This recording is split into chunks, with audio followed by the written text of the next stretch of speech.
Senator Terms.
Distinguished colleagues, once again we are welcome back from our break. Standing before us on the podium is the nominee from Edo State, the former Minister of State Health, Dr. Osage Ehanire. On behalf of my colleagues, I want to welcome you to the Senate chamber. We are already in receipt of copies of your CV. You may highlight anything that you think needs to be noted by the Senate and anything that you might have not included in the CV but is of significance in this exercise. Once again, you are welcome. You can address the Senate. Thank you, Mr. Senate President, Deputy President of the Senate, Principal Officers of the House, distinguished senators. May I recognize the distinguished senators from my state, Edo State, Senator Matthew Oride, Senator Clifford Odia, and Senator Francis Alimekela. And with your permission, Mr. President, may I also recognize the senators from my mother's state, Delta State. Thank you.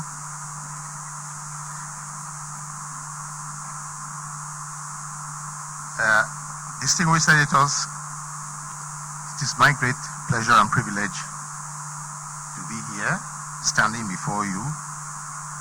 I stood here in 2015 for the same procedure that culminated in my being appointed as Minister of State for Health. I'm grateful and I do appreciate His Excellency the President of the Republic for the recognition and the opportunity given to me to be standing here again today. The CV that I have sent around is very detailed, but I will take the opportunity to share a few things with you that are of interest. Very briefly, first, I attended the Government College Ibadan. I believe a nominee was here 2 days ago also extolled the values of that college that prided itself in discipline. That college will be 90 years old this year. I was there for the West African School Certificate and a higher school certificate.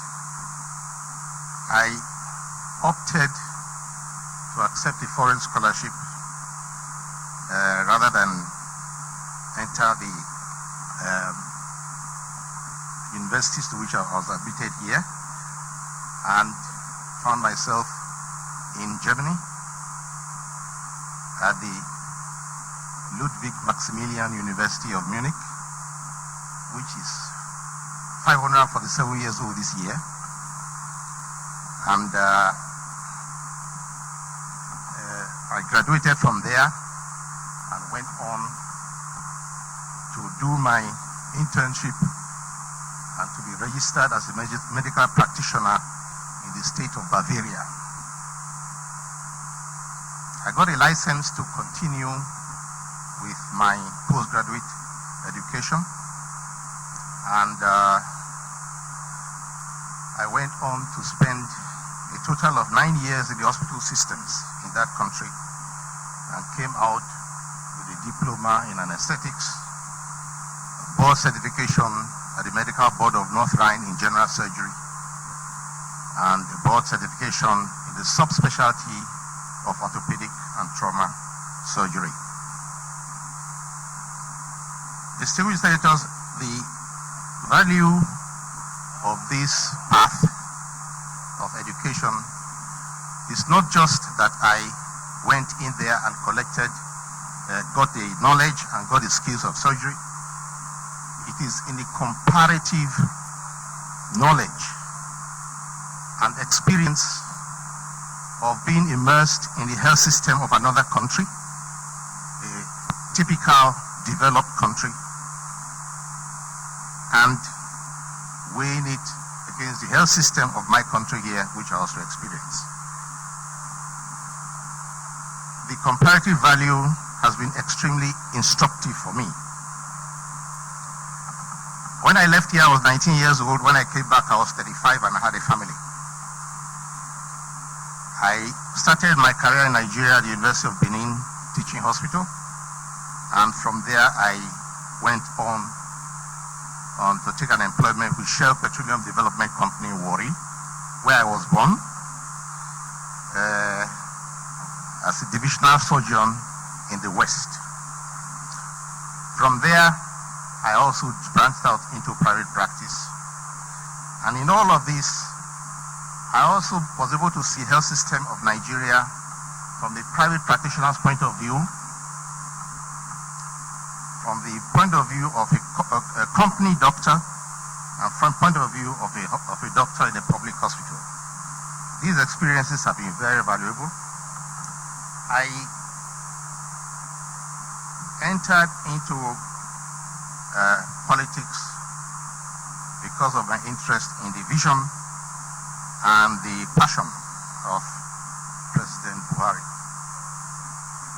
And I am honored and pleased to have been asked to join his cabinet. I believe I owe it a duty to also brief you on the stewardship of the last 3 years. One of the main pillars of the administration of President Buhari is investment in human capital development. And the linchpin of human capital development is investment in healthcare. And critical in investment in healthcare is investment in the primary healthcare sector. The primary healthcare is what has been the major activity of the Ministry of Health in the last 3.5 years. When this regime came, only 20% of the primary healthcare centers were functional. Today there are more than 50, and it is all due to the partnership with state governments, of which I will say that some states did better than others, and also development partners who all believe in the alma mater declaration that primary health care is the key to universal health coverage. A lot of achievements have been made in that sector, and I would also add that the immunization coverage has increased reasonably. The vaccine procurement plan for the next several years is secured. The polio eradication has gone on very well. We had a setback a couple of years ago, but we're on the road to being certified now. And the primary healthcare sector has been the main focus for a lot of other interventions, together with the National Center for Disease Control. I would like to appreciate the contribution of this august House in the release of 1% consolidated revenue fund to drive the primary healthcare sector for the basic healthcare provision fund, which is already long into realization. About 23 states have been engaged. Several have been given some of their tranches. Some have had their facilities inspected. There's been some training going on. The National Steering Committee and the Technical Working Group have all been constituted. I also want to appreciate this House for the law setting up the National Center for Disease Control, which has taken up its duties of providing health security for the country. They are the custodians of our public health, and they are doing a very good job. During this period also, the National Agency for Drug Administration and Control, NAFDAC, has done a lot of work in protecting us from fake drugs. You may have read in papers today that they destroyed about over 1 billion naira worth of tramadol, and also protecting our borders from importation of substandard and fake medicines. There has been relative industrial peace in the health sector, and the approval of minimum wage has also helped to cool things down. It is my prayer that the harmony in the health sector remains. The tertiary healthcare institutions are in a state of reformation. There was a plan being worked out to improve the reputation and improve and restore the confidence of Nigerians in this health sector, so that not so many people will go abroad for treatment, which cost this country an estimated 1 billion in capital flight. We would like to encourage governors and partners to scale up their intervention in the secondary healthcare sector, which is between the primary and the secondary and the tertiary healthcare, because secondary is supposed to take referrals from the primary sector, and it is this area particularly where the private sector we hope they can be introduced and included. Health financing is still a work in the making. The National Health Insurance Scheme has received a new executive secretary, and we are waiting for that progress on a bill that has already been submitted, or rather the law that has already been passed and submitted for consent. We are also working on models to increase health funding by encouraging states to set up community health insurance schemes so that the pool of money available for health care is increased. Research has been going on very well in our research institutions. We have discovered through one of our research institutions a drug that is called sickle cell anemia, which has been licensed to a company for production all during the last years. And also one commercial company has been given permit to look into production of vaccines, local vaccines. The challenges facing the health sector of particular great importance is a weakness in the area of referrals.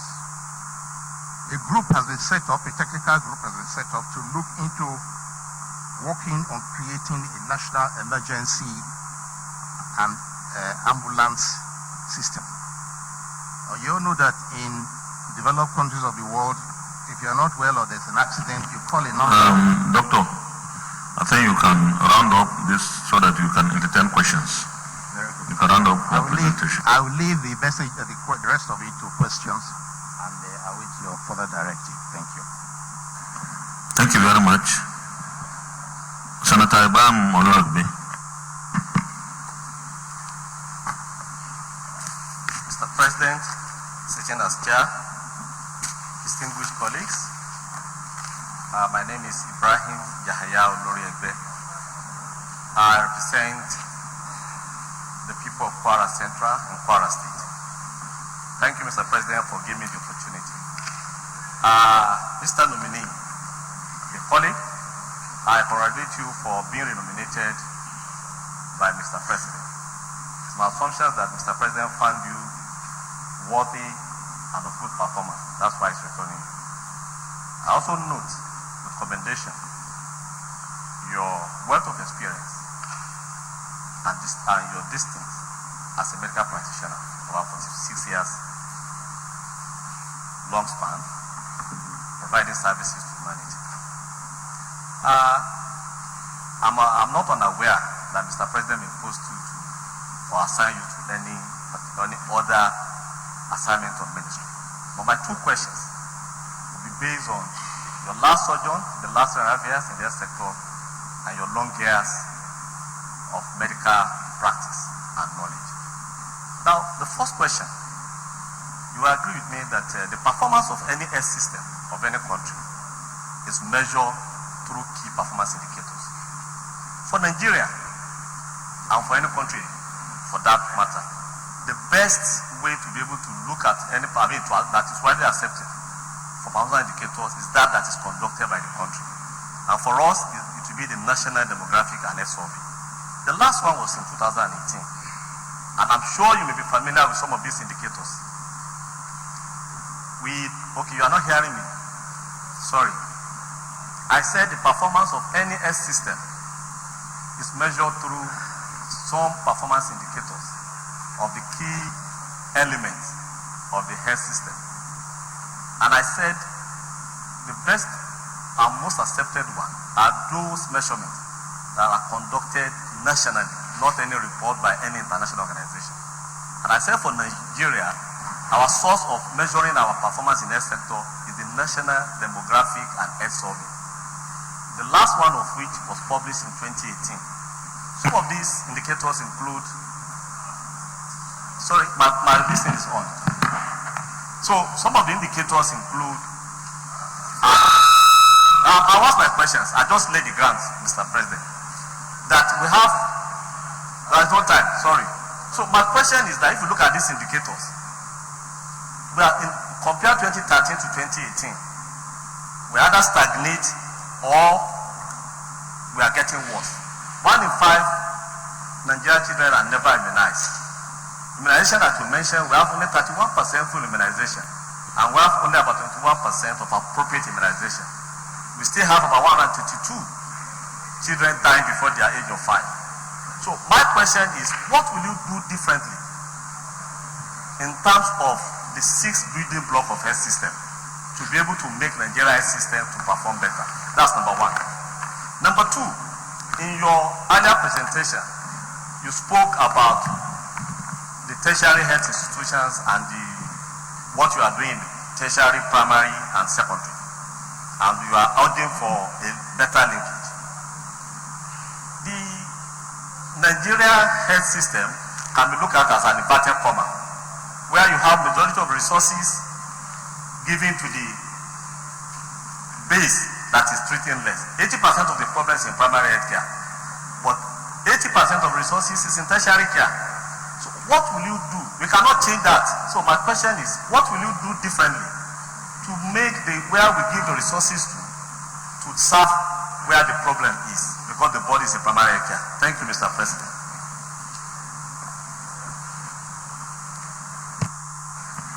Senator Sadiq Suleiman Umar.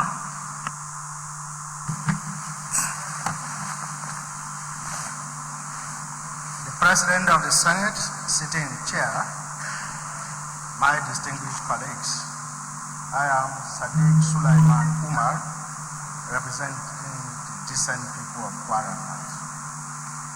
Mr. Nominee, congratulations for your renomination, and thank you for your service to our country.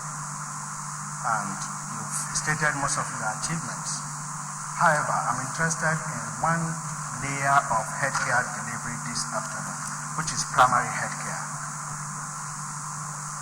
As we are told by the WHO that almost 90% of the healthcare need of citizens can be provided by primary healthcare. And I agree. In Nigeria, we have almost 30,000 primary healthcare centers scattered all over this country. And only about 20% are functional. Others are not functional for reasons you are aware of. Lack of infrastructure, human resource for health, drugs and consumables, name it. And poor funding generally, even though health is, on the concurrent legislative list. Now my question is, what is your next level vision and action plan to be able to turn this around? Even what we are budgeting for health is very, very far away from what is expected. And that is not going to change soon. So you are going to continue to have less and less, but we have to find a way of doing more and more with less. So what creativity are you going to bring when Mr. President, assigns you to the health ministry? Thank you.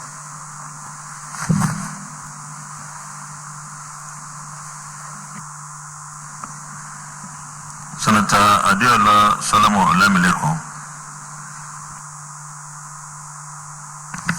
Thank you, Mr. President. Very distinguished colleague, Adiola Solomon Olamileko, representing Lagos West Senatorial District. Mr. President, I will start with this common slang that health is wealth. Today we have before us the ministerial nominee and a former Minister of Health of the Federal Republic of Nigeria. Mr. President, I will go straight to my question. Number one, on the administration of the National Health Insurance Scheme, what is your take as it currently were on that particular scheme? Do you think that the National Health Insurance Scheme that we currently have is properly run, as that would be useful to every Nigerian?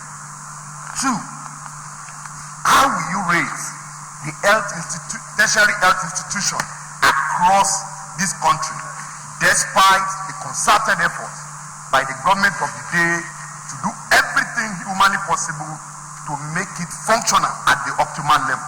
And lastly, on the issue of the primary health care. Okay, I will stop at that, Mr. President. Sorry. Distinguished colleague, just by way of reminder, we have a maximum of 2 questions per person. The last on this batch will be Senator Biobara Kumar Degi.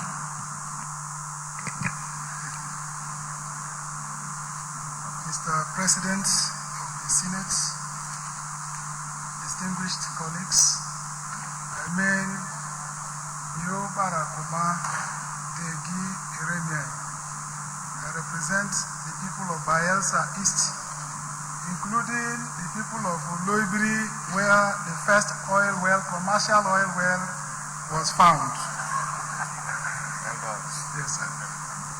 Mr. President, thank you for the privilege. Mr.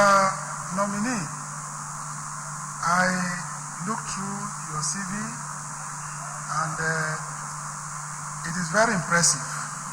In addition to the fact that you have served as Honorable Minister of State Health, I have also listened to your presentation and you touched on the focus of the President on primary healthcare delivery. Mr. Nominee,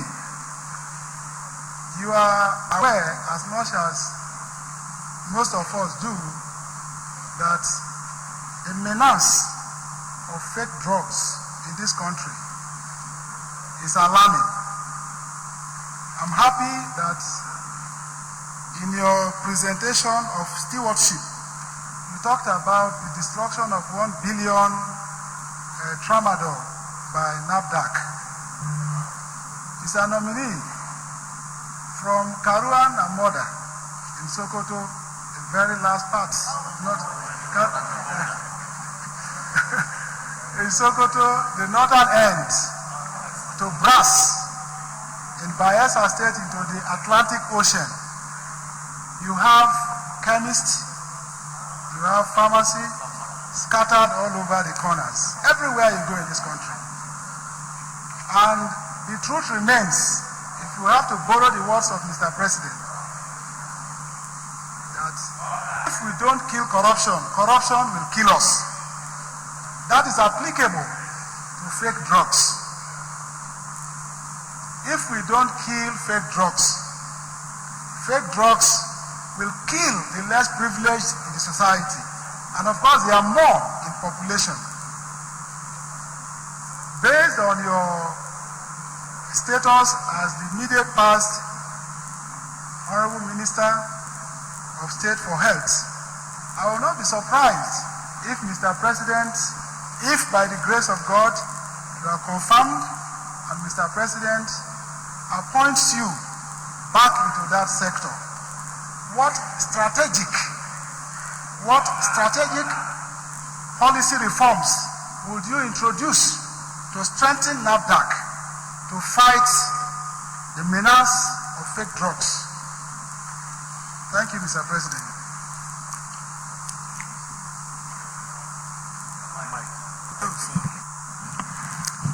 You can respond to the questions, please.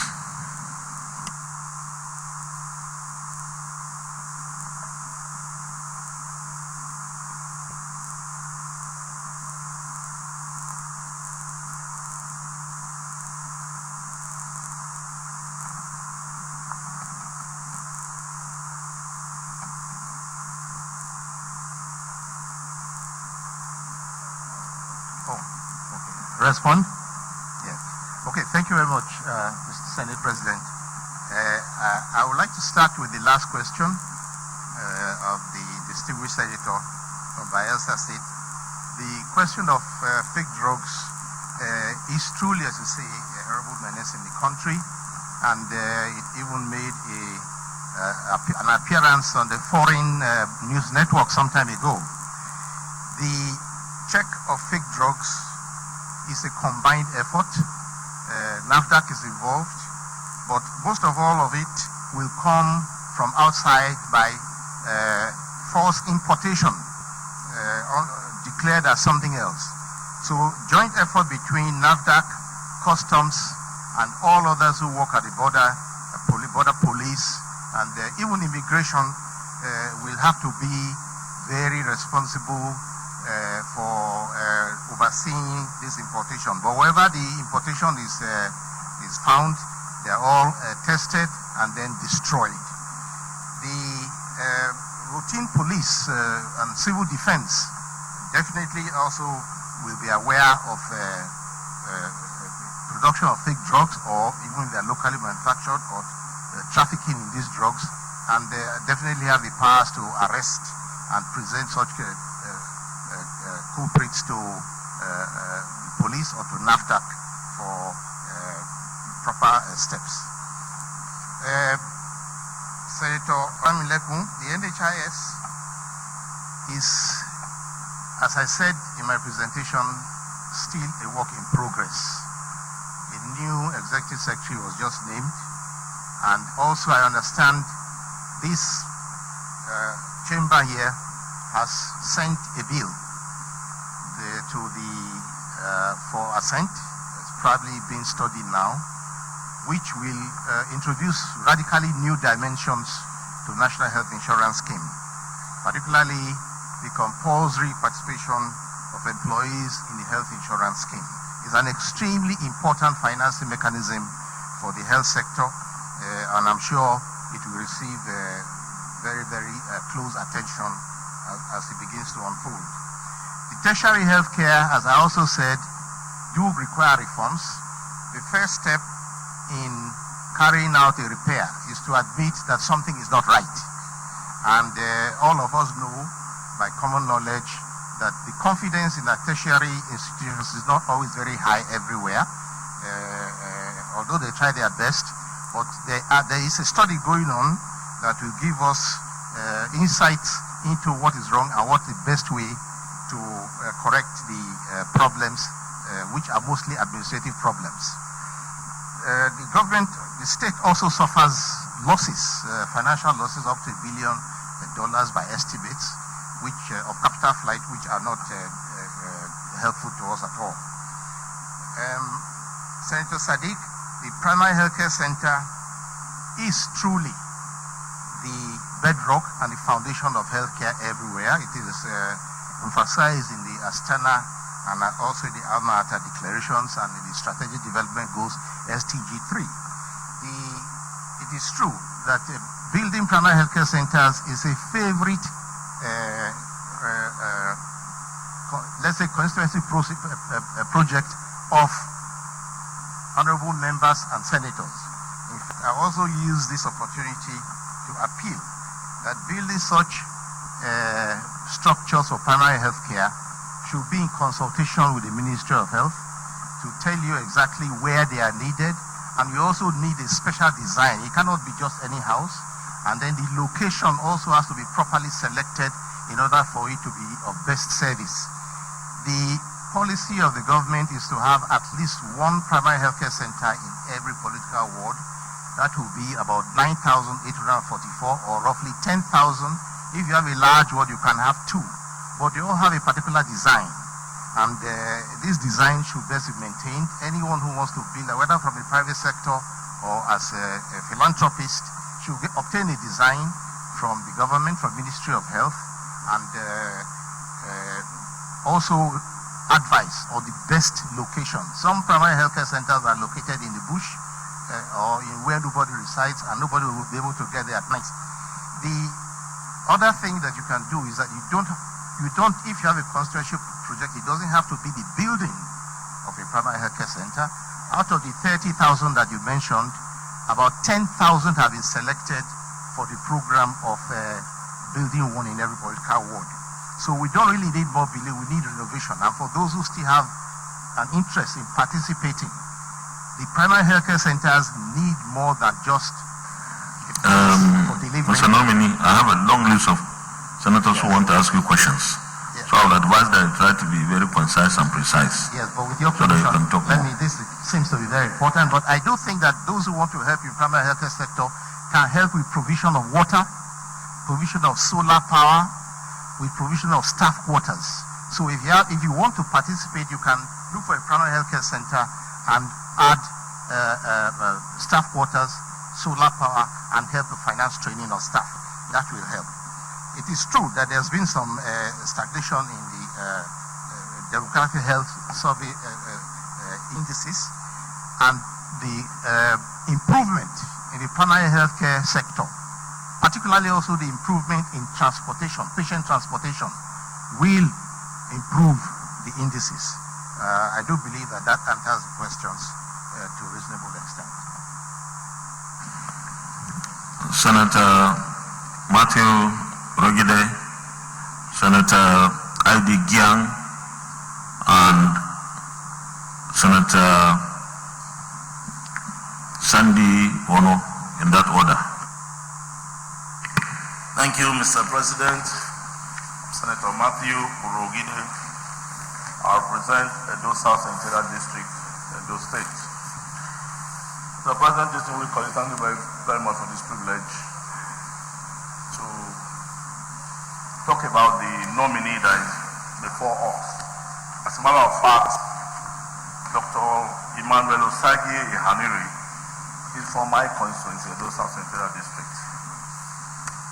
And of course, was the immediate past Minister of State for Health. I was privileged to be in the Health Committee of the Senate, the 8th Senate, and work very closely with him. Mr. President, first I want to thank the Senate for the tenacity that we have expressed and of course the seriousness in the screening of our ministerial nominees. And of course, this one that we are doing this afternoon, having Dr. Ihanire before us, the questions that have been thrown at him, of course, will show to us what it has in the CV that he has submitted to us. Dr. Ihanire is one good product, and I will crave your indulgence that you allow me to flaunt it because he's my constituent. He has had the privilege of serving this government in the last 4 years. He's a very close ally and loyal person to Mr. President, our president of this country, President Muhammadu Buhari. They have been together for very many years. And of course, I think in the wisdom of Mr. President, he has seen all the attributes of Dr. Ihanire. And to renominate him, on behalf of my constituency, we want to thank Mr. President. Mr. Ihanire is in the APC, I'm in the PDP. But I think we are also assumed in our quest to have the right caliber of persons rendering services in the different aspects, of our lives in this country. We, the caucus, Edo caucus, we have all agreed that Dr. Ihanire is supported by all of us because he's in the best frame of mind to serve this country. You look at your resume, he left school when, of course, the standard education was very high, 1963. He was the man who made all distinctions. He went ahead in 1965 to finish higher school certificates. You can see the good results that, he posted. And then, of course, he went outside this country. Because as a specialist in surgery and trauma, Dr. Ihanire has, proven his own method. He has done so very well. And now that he has been nominated by Mr. President, I think he's going to be in a better capacity. Maybe by this time, of course, he's going to be a full-fledged minister that, of course, will be able to render service to this country. So, Mr. President, my very distinguished colleagues, I want to give your indulgence, and with foremost humility, I want to ask that Dr. Ihanire take a bow and go in the face of what he has presented to this Senate. I'm most very grateful. Thank you very much, Mr. President.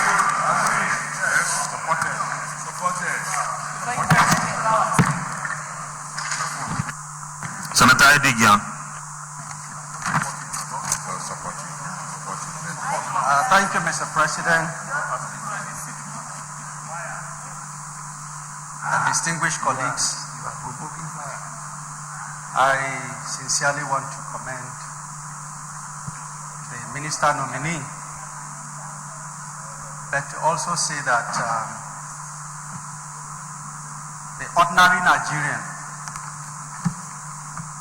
has for long been the victim of our systemic inefficiency and endemic corruption. And nowhere else has that found lamentable expression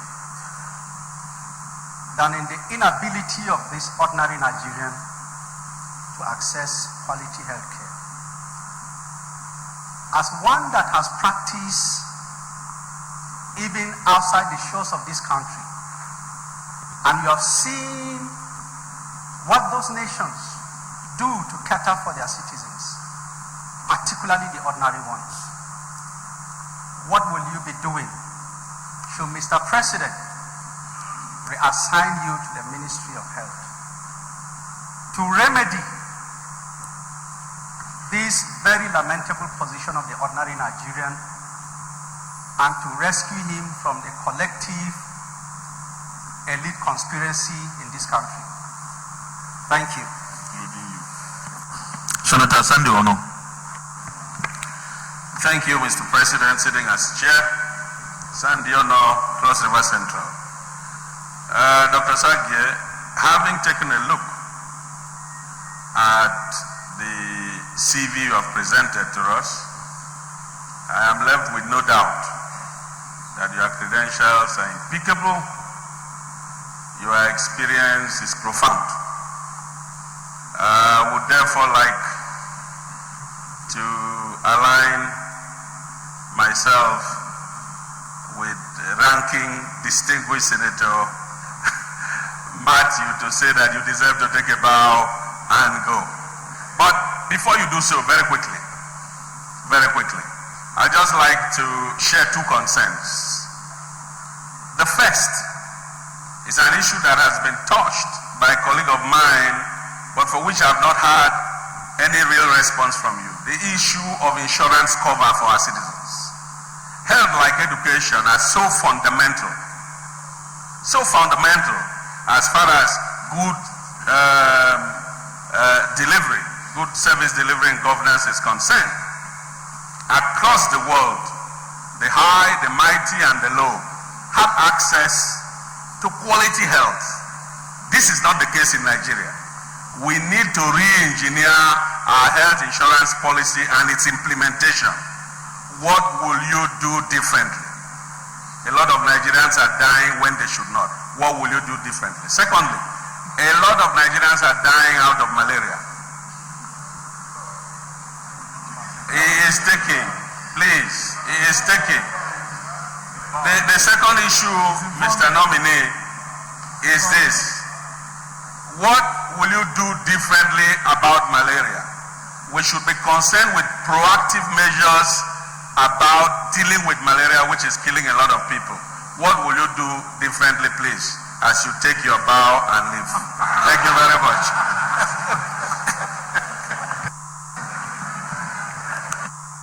You can respond now, please. Thank you very much, Mr. President. Before I respond directly, I wanted to also say that the ratio of what was spent on tertiary health care and on primary health care actually is what prevailed before 2015. Since then, it has balanced out that the primary health care is receiving actually more funding, by far better funding now, in responding to the question of the distinguished senator on that side. But the insurance issue is very patent, and as I said before, before you can correct something, you must accept that there's something that is not right.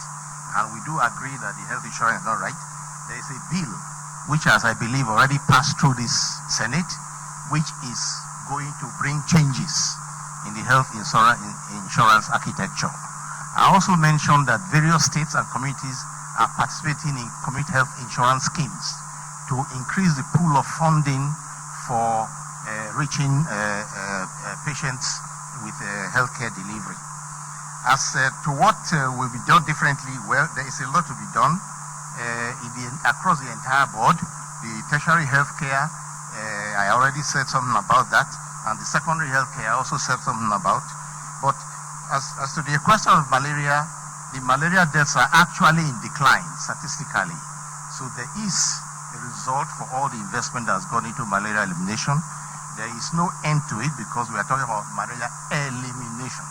So we don't rest on our oars, and there's been significant improvement in the fatalities that come from malaria. I believe that's all, distinguished President. Is it the wish of this Senate that the nominee takes a bow? Those in favor say aye.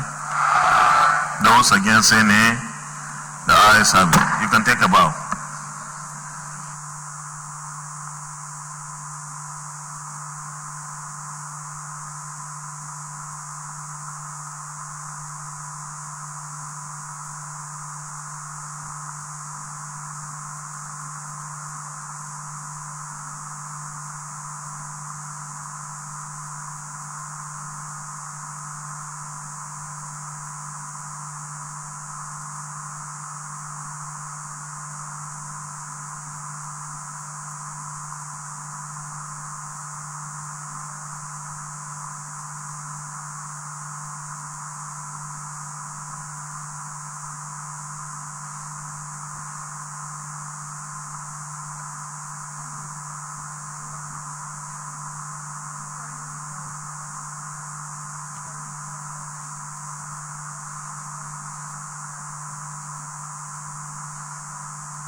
Point of order, Senator Lundume.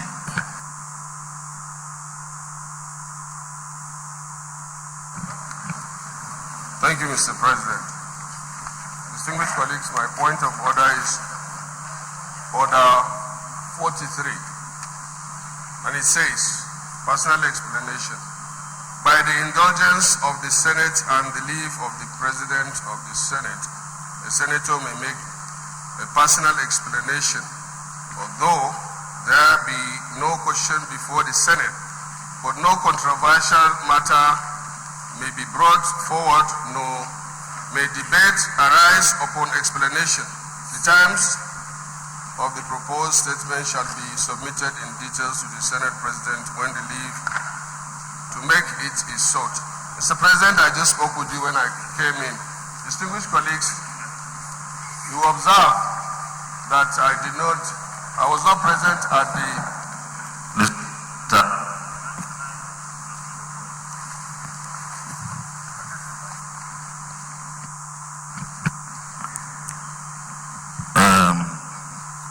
distinguished senators, by our Standing Order 39, the arrangement of business, personal explanation will not work as soon as the order of the day starts. But I also have under 25, our Standing Order 25H, that job and task of interpreting the rules. So I will allow Senator Lundume to present his personal explanation based on the powers conferred on me to interpret the rules in Standing Order 25H. You can go ahead.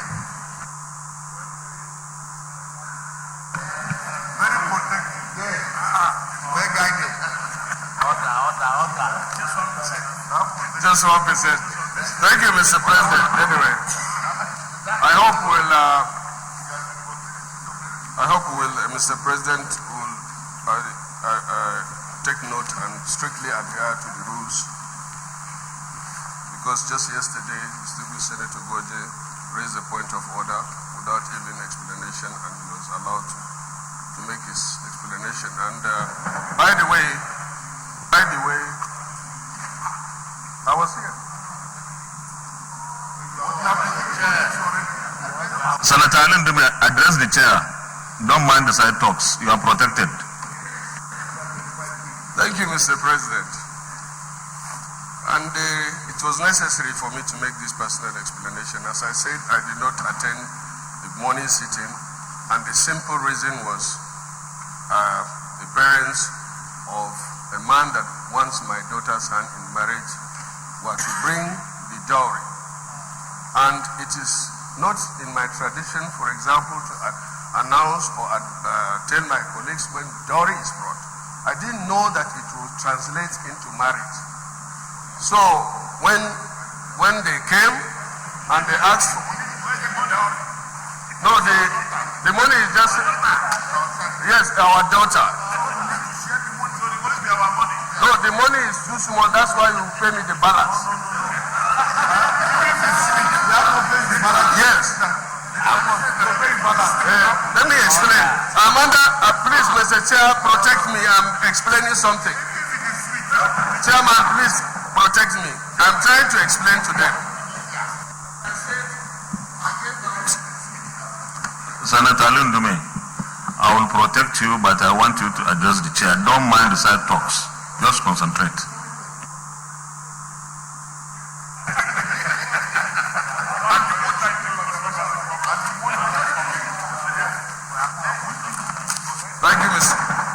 Thank you, Mr. Chairman. Well, the essence of the personal explanation is ordinarily I would at least write to the Senate to inform our colleagues here in chamber, including the staff, about the wedding of my daughter, which is the tradition in the Senate here. Because I told you, circumstances made it that we have to conduct the wedding according to Islamic tradition in my house, and we did that, and I felt that coming here, because it has gone already viral, and many of you here who are father to my daughter will feel offended. That's why I explained.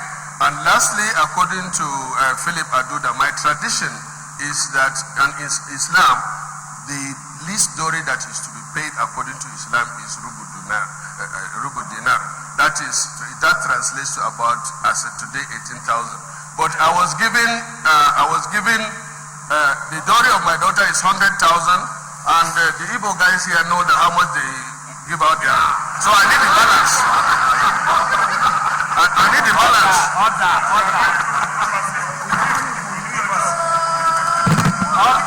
So I want to apologize for not informing you. It was circumstantial. I would have announced it. So I want you to help me pray for the marriage of my daughters. Thank you very much. Senator Alindume, on behalf of the distinguished senators, my colleagues here, we want to congratulate you on the wedding of our daughter. Congratulations. And we wish the family a very happy and fruitful family life and married life. Sergeant at Arms, next nominee, please.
Distinguished colleagues, the nominee on the podium is Mr. Festus Keamo, SAN, nominee from Delta State. Mr. Keamo, on behalf of my distinguished colleagues, I want to welcome you to the Senate chamber. We already have copies of your CV. And as the tradition here is, you can highlight those things in the CV that you think the Senate should particularly take note of. And in addition, you could also mention those things that are not in the CV but you feel are important and significant for this exercise.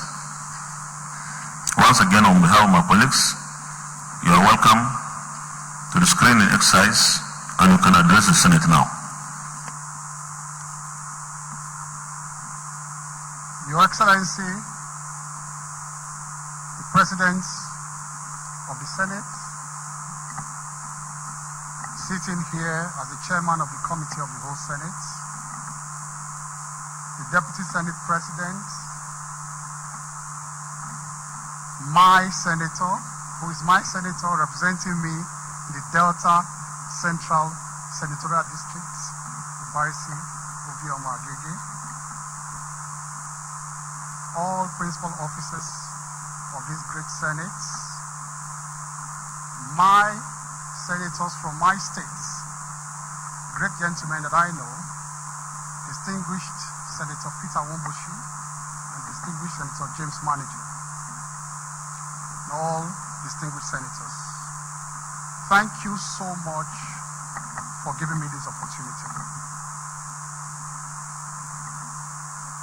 My name is Festus Egwarewa Adeniyi Keyamo.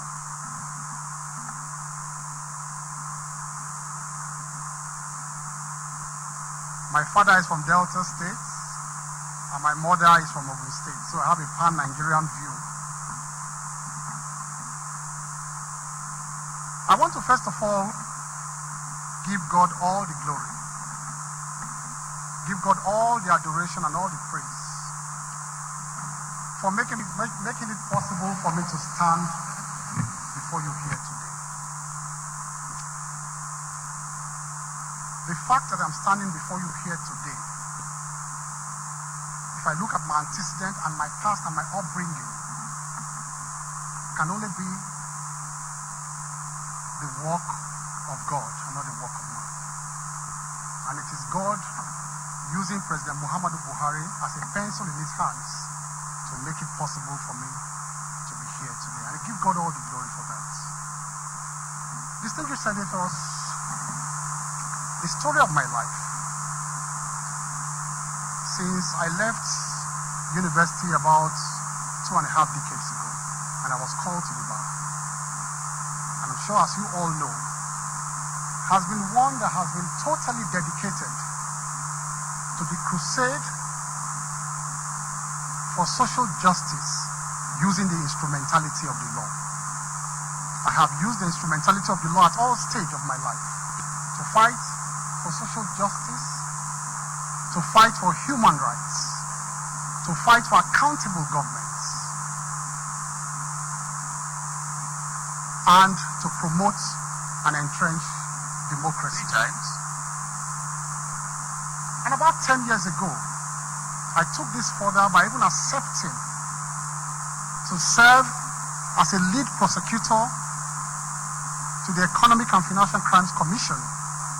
And in that role, I have prosecuted so many high-profile individuals in courts.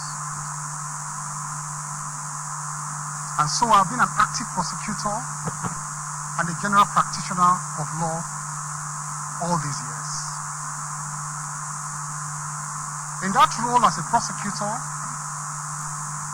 I have won some of my cases. Like all lawyers, I have lost some of my cases. Like all lawyers, and many of them are still in court and on appeal. It is also that passion to entrench democracy that made me some years ago, I went to court to enforce the powers of this National Assembly on my own volition, on my own expense. I fought for this National Assembly in respect of the appointment of service chiefs on my own. I continuously drew the attention of this Senate and the House of Representatives to their powers regarding the appointment of service chiefs, and the President needed the concurrence of this House. And when they didn't listen to me, I went to court. And in a landmark judgment, I won the case where the court said service chiefs must come and bow before this House before they can be appointed. After that judgment, all the service chiefs were sacked, new service chiefs were appointed, and since that judgment, all service chiefs have been coming to the National Assembly to get the approval. That's the kind of passion I have to fight, even for the national here. The passion for human rights have also led me to defend across the country, irrespective of tribe and religion, students who have been detained illegally, civil rights activists, journalists, social crusaders across the country, free of charge. All of this free of charge. I know many of them listening to me across the country can testify to this. And even though I don't believe in a separatist agenda in this country, I don't believe, but that passion for human rights have also led me to even defend separatist leaders. Apart from their vision, their crusade for separatism, I defended them in respect of their human rights alone. Separatist leaders for even, in respect of organizations like MASOB, like the Biafran Independent Movement, like the Niger Delta People's Volunteer Force, like the MOSOP, many of the separatists, and I got most of them out of detention, free of charge. That has been my passion for human rights, using the instrumentality of the law. And because of all of this, like you see my CV, it earned me the Global Award of Human Rights in 2007 by the United States Global Institute, Global Leadership Council in Washington in 2017. I was conferred with the Global Human Rights Award. I've had the rare privilege to have been brought up and mentored by two of perhaps the strongest characters in this country. And I'm perhaps the only person who has had that privilege. Two of the strongest characters in terms of anti-corruption and human rights. And that is Chief Gani Fawemi, who brought me up, like you see my CV. And of course, President Muhammadu Buhari right now. I am the only person who enjoys that privilege. Two of the strongest characters in this country have mentored me. All understand. And so,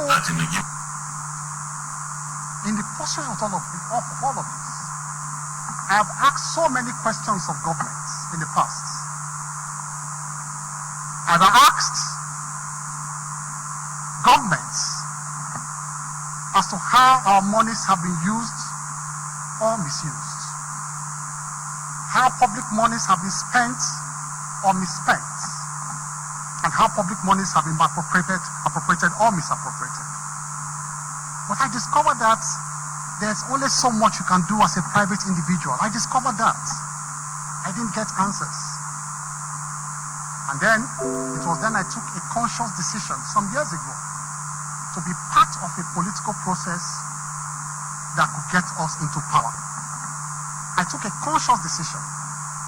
Because that conscious decision I took was because I discovered that what you can scream, what you can be screaming on the outside for 10 years to achieve, because you are brimming with ideas, you are brimming with all kinds of solutions to our problems on the outside. And you can be screaming for 10 years. You can achieve that in 10 minutes when you are part of government and part of a political process. Because you see, it is a natural inclination of governments all over the world to see critics on the outside as enemies. So they take your views with a pinch of salt. They see opposition as, it's natural all over the world, as enemies. So I took that conscious decision to be part of a political process. And that was during the formation of the All Progressive Congress, the APC. And I joined the APC in Delta State. I was a foundation member of the APC in Delta State. The first major meeting held in Delta State involving the national leaders that came to Delta State, because we didn't have a government. Delta State was a PDP state, and we didn't have a government. That meeting was held in my house, in Efru, in my parlor. And so I can say that the APC was formed in my house in Delta State. It's not a surprise I'm standing here today as a nominee of the APC from that state. It was formed in my house, the APC. And so I discovered that you can change your methodology in the fight for the rights of the people by being part of the process. You can change your methodology without changing your basic principles and your essence as a person. You can do that. And so that is why I decided to serve, to accept to serve. Despite all I have said and all my antecedents, I've decided to serve. I've decided to be part of the process. And with your kind permission, your kind consideration, if you do approve me, I want to be part of the process, and I think I have a lot to prove, and I want to make a change. Thank you so much for listening. Thank you. Distinguished Senator Michael Opeyemi Bamidele. Thank you, Mr. President, sitting in the chair. Mr. President, distinguished colleagues, I am Michael Opeyemi Bamidele, representing Ekiti Central Senatorial District.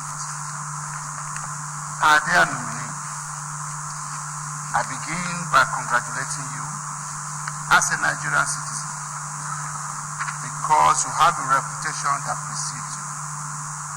And for those of us who are familiar with your antecedents, and for somebody like me who can describe himself, as a matter of fact, as a product of the same struggle with you, struggle of Nigerian students over the years, struggle of Nigerian youth, struggle of the civil society, and partly creation of the Nigerian media. I am happy to be a part of this process.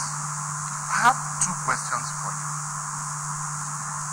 God, through the Senate and ultimately through Mr. President, granting you the opportunity to serve in the federal cabinet of the Federal Republic of Nigeria, the first thing that will stare you on the face is that being a public administrator is far so different from being an activist. In other words, Mr. Nominee, how would you be able to handle that delicate balancing that the poor will continue to find their voice in you, the civil society, the less privileged, will continue to find their voice in you, and even the rich and wealthy will have to find their voice in you as a public servant? And suddenly it dawns on you that internally generated revenue trickles in a little at a time.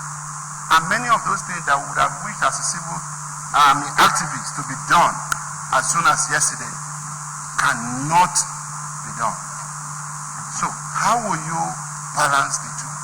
That you don't lose the administration of your admirers, and at the same time you're able to discharge the responsibilities bestowed on you as a public servant based on the realities of governance. And secondly,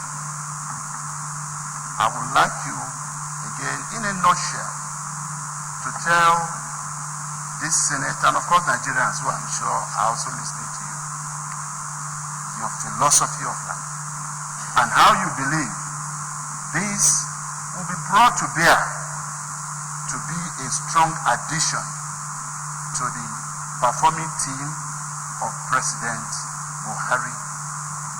It's important that I hear you out on this. Mr. President, I thank you again for the opportunity.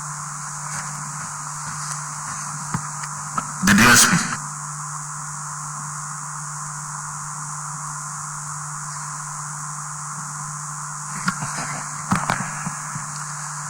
Thank you, Mr. President. Omo Agege. I represent Delta Central Senatorial District. Mr. President, first, like I did earlier on today, I'd like to extend my heartfelt appreciation to Mr. President for this great nomination. I also want to extend my congratulations to my brother, the nominee, my constituent. Mr. President, Senator James Manager will speak for my caucus. But before he does that, as a senator representing my thought I should put in a few words.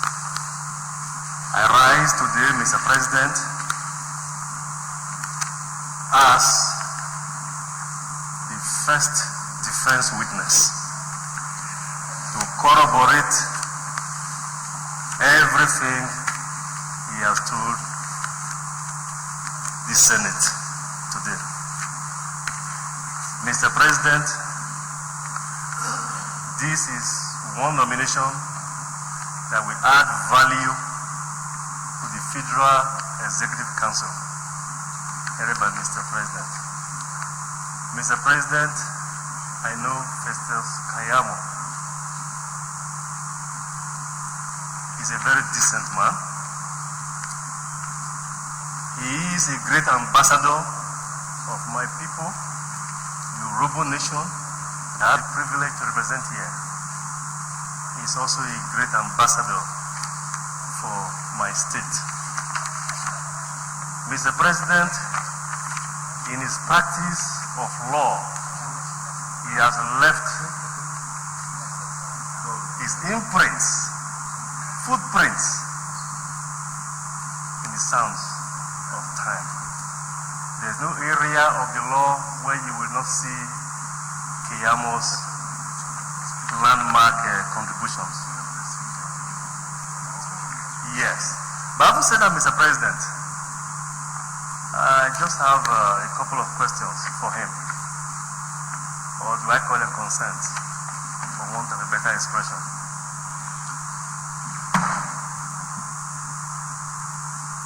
Mr. Keyamo, as a lawyer of so many years and a senior advocate of Nigeria, you've traversed most of our courts, with the High Court of the state, the Federal High Court, the Court of Appeal, and indeed the Supreme Court. You know, for want of a better expression, you know where the bodies are buried. I want to ask you, what major reforms would you want to see in the justice sector, having practiced for so many years? Then number two, we've had so many issues, so many concerns expressed by well-meaning Nigerians about the saturation of the ballot paper with so many political parties, mushroom political parties that ordinarily should not even exist. But because of the provisions of Section 222 of the Constitution, to the extent that INEC adjudges you to have made the requirements for registration of political party, you are registered and placed on the ballot.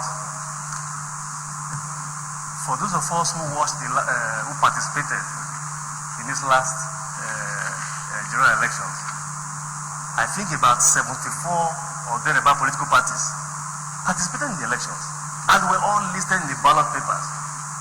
The game now is to struggle to have your name begin with A or something, so you can be at the very top, because it becomes easy for you to would you apologize? I thought Senator Richards was here. You know, there's now a battle, a running battle to have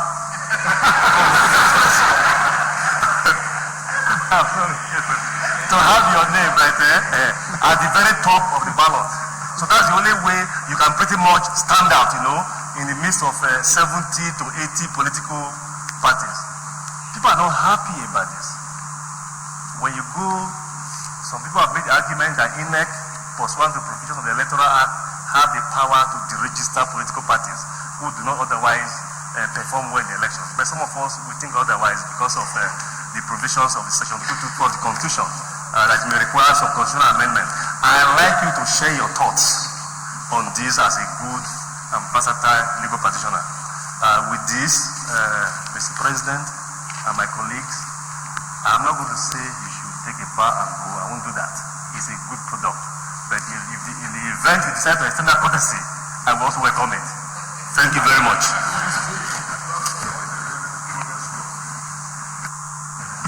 Senator Ama Michael Nachi, then the Senate Minority Leader, and Senator Dino Malai.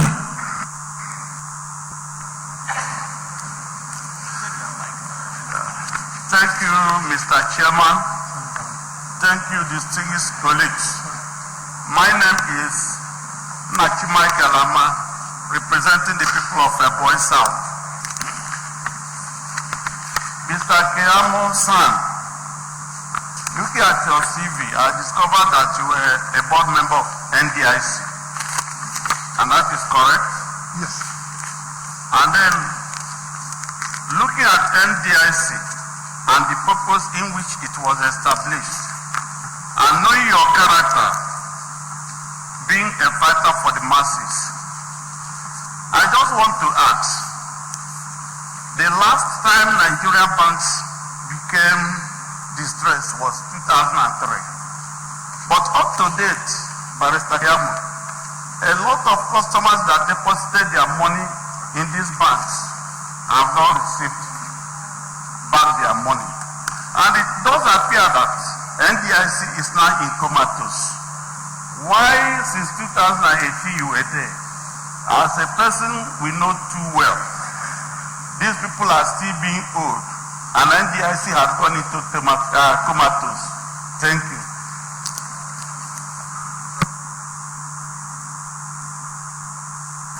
Thank you, Mr. President, sitting as the chair.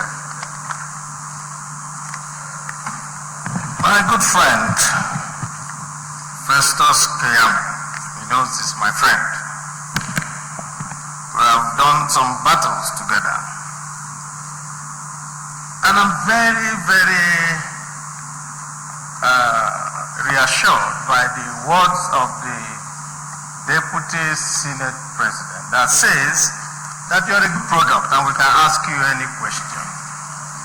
Which means that you know the law inside out. The Constitution, in the 5th schedule, section 11, defines the duties of the code of conduct of public officers. Yet, there is a committee going around usurping the functions of the Code of Conduct Bureau called the Oblak Committee, the Presidential Committee on Asset Recovery. Tell us and tell Nigerians, as a promoter and a defender of the law that you have said, why you have not defended all these people that have been illegally asked by a committee to come and give asset account or whatever to them, because that committee is not in this constitution. And I know you will do justice to this. Senator Dino Malai. Mr. President, my very respected colleagues, Dino Malai, Kogi West. I want to start by congratulating my buddy and friend, Festus Keyamo, and our relationship actually dates some years back, not recent. I just want to start by saluting your intellectual sagacity. And from your CV, you've practiced law in and out. And this practice has been so recognized by awarding you the highest title any lawyer can earn in this country, the Senior Advocate of Nigeria. And you have been a prosecutor with the EFCC for so many years. So I want to quote section 174 of the Constitution and then ask my question in that regard. Section 150 talks about who is qualified to be the Attorney General of the Federation and the Minister of Justice. Section 174, with the permission of the chair, I read. 174 says the Attorney General of the Federation shall have powers to any person to bring a person, before the court of law in Nigeria or other than a court martial in respect of offenses created by or under the Act of this National Assembly, to take over and continue any such criminal proceedings that may have been instituted by any other authority, persons, and to discontinue at any stage before judgment is delivered by any such criminal proceedings instituted undertaken by him or any other person. That is what we call the power of nominee prosecute. But that power, Mr. President or Mr. Chairman, and my respected colleagues, can only be exercised conditionally.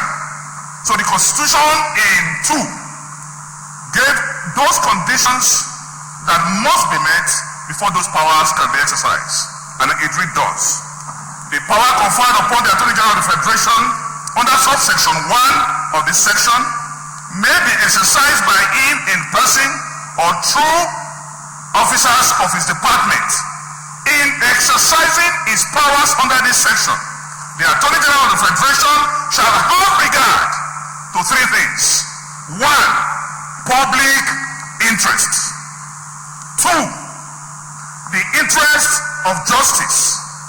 And 3, the need to prevent abuse of legal process. I want to ask you, as a qualified lawyer, and a man who is even qualified for the office of the Attorney General of the Federation, the President sent you to the Ministry of Justice with all your area of experiences. Do you think in the last 4 years, the powers of the Attorney General to grant nolle prosecute have met these 3 conditions? 1, that of public interest. 2, the interest of justice. And 3, the need to prevent abuse of legal process. Litany of nolle prosecute have been granted, but I want to ask you, using your celestial mind as an activist, to respond to this question. And secondly, I just want to say that as a versatile minister, I know you to be intellectually mobile. You recite the 2nd stanza of the national anthem. Thank you.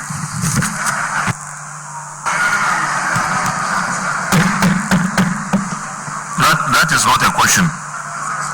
That is not a question. So you have asked about 2 questions. The single Dino, that is not a question. Mr. Chairman, screening as described is to screen a candidate. No, it's okay. That is not a question. You have asked very, very direct questions, so you can disregard the latter part.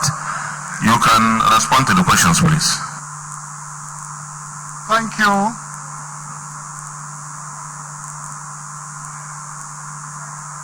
Thank you, the President of the Senate. Let me start with, because of the constraints of time perhaps that we'll run into, let me start with the question asked by distinguished Senator Ovie Omoagege. The first question was the major reforms that I would like to see in the justice sector. We all agree that our justice sector has been beset by so many problems. And so I think we don't doubt that at all.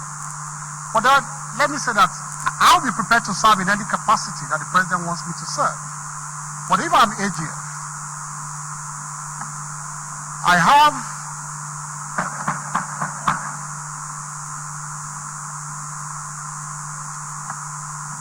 what the idea I call the 3Ds that would be at the heart of judicial reforms, the 3Ds. And the first D is the decongestion of the Supreme Court. The second one would be the decongestion of the prisons. And the third one would be the decongestion of cost lists in courts across the country. And that is, of course, linked directly to speedy trials. Now, as to the decongestion of the Supreme Court, I would not occupy the office of AGF for 4 years without unbundling the Supreme Court. That would be my first task, to unbundle the Supreme Court. Our Supreme Court is the busiest Supreme Court in the world. And it's just not acceptable. The kinds of cases that go up to our Supreme Court are scandalous. Interlocutory appeals. Appeals dealing with, frivolous matters. And I think this country is big enough now to have 6 regional Supreme Courts where appeals coming from those regions would end there in land matters, contract matters, marriage, and all of that. I mean, as the Supreme Court is designed today, you won't believe, distinguished senators, that a case of assault, I slap you, you slap me, will go up to the Supreme Court and be lining up with constitutional matters and political matters to be heard. That is scandalous. And that is why today, the cases at the Supreme Court are pending there for the last 10 to 15 years. Justice delayed is justice denied. The diary of the Supreme Court I speak with you now is filled up to 2022. You cannot get a date at the Supreme Court now till 2022. Yes, now, except political cases. And the political cases are compounding the issues again. So, I don't know why it has not been possible to simply establish regional Supreme Courts. And so the Supreme Court in Abuja would only entertain constitutional matters, political matters, and election disputes. Matters that have to do with the interpretation of the Constitution, because at that point you need the Central Supreme Court to guide the entire Supreme Court across the country.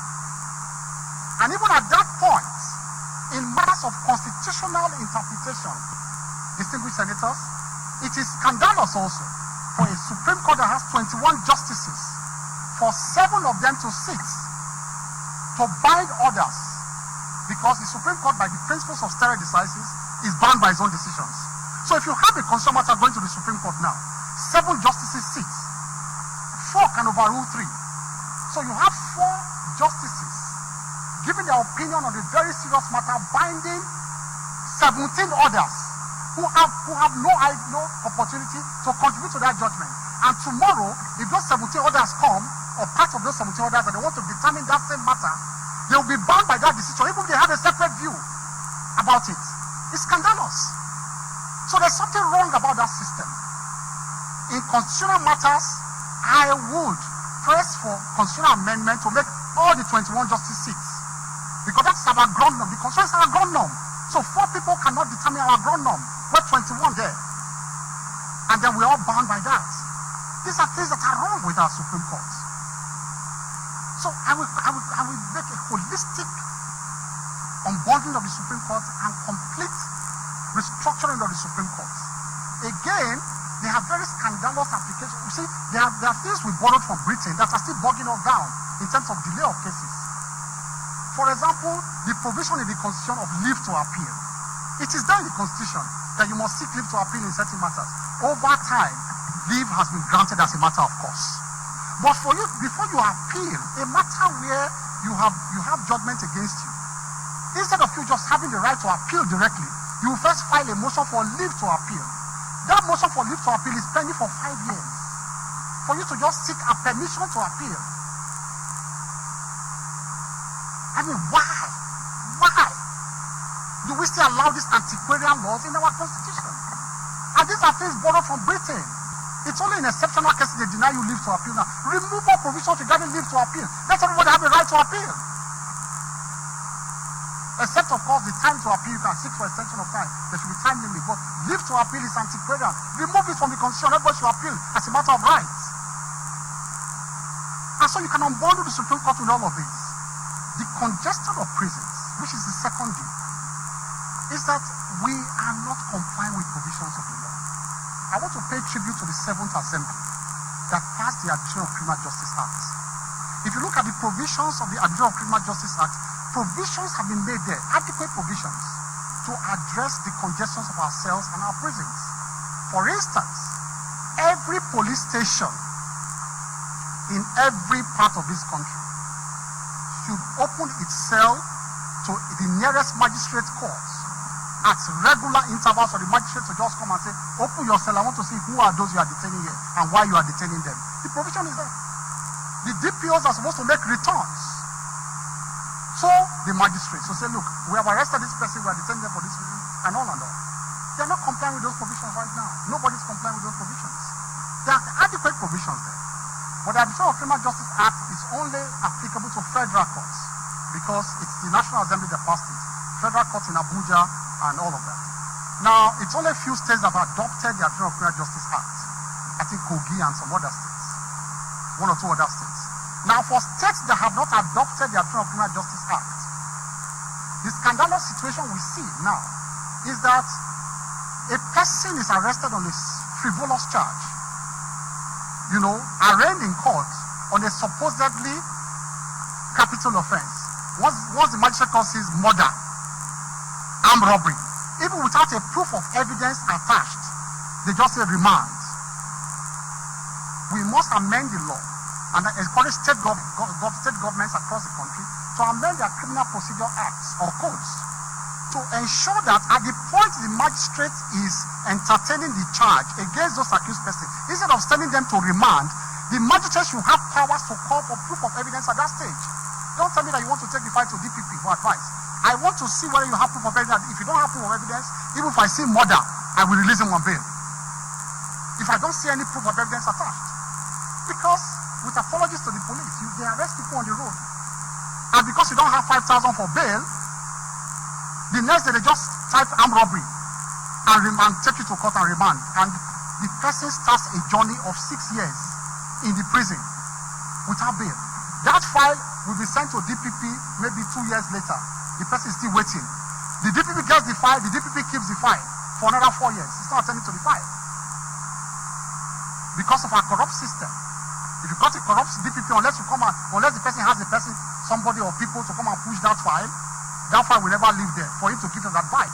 When there is no charge, no evidence against that person. And so our prisons are full of these awaiting advice people. They are full. How can we avoid this? Let us give the magistrate's power to grant bail in respect of so-called capital offenses if there's no proof of evidence at that stage. And then, even that of course links to the question that my very good friend Dino Malari asked about the powers of the DPP and the Attorney General that are can be subject to abuse. I think it is high time we amend the law to make the advice of the Attorney General and DPP subject to judicial review. It's high time. The Attorney General and the DPP cannot sit down in their office and exercise the judicial function and say you have no case to answer. The powers were put there to protect, of course, people who will be charged, with frivolous offenses. That's why they put the power there, so that the DPP can say don't face trial because it will be frivolous. But on the other hand, it is subject to abuse where people who are actually guilty are freed by the DPP by advice. So we should, and to answer Dino Melai's question, Distinguished Senator Dino Melai, that section 174 without indicting my very good friend Malami, because I know he's a gentleman, he wouldn't withdraw any charge if he did not see the fact that there is no offense there. And I can vouch for him.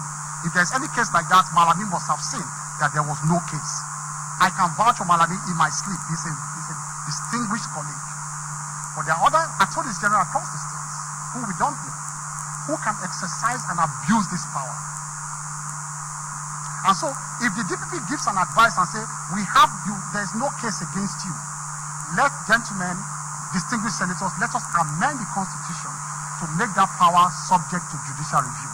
So that the people who are aggrieved can go to court with that advice and call for the proof of evidence. And the magistrate will say, the Attorney General, you are wrong, because this case, as I'm saying, there's prima facie case against these people. Charge them to court. We cannot give the Attorney Generals the power of the judiciary to perform the functions of the judiciary. But let me say that the conditions in Section 174 right now, the other scandalous provision there, you put conditions there, but you make them subjective. So Senator Dima is correct to the point that these conditions are put there.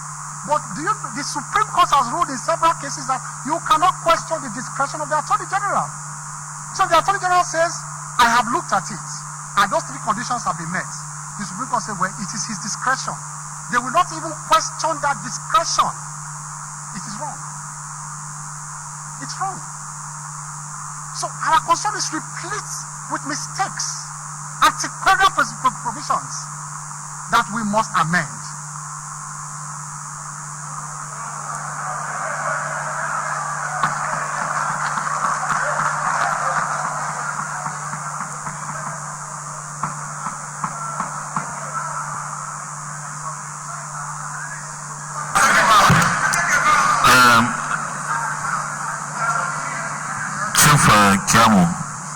Please respond to all the questions they raised, and then we call on Senator James Manager to make his comments or ask his questions finally.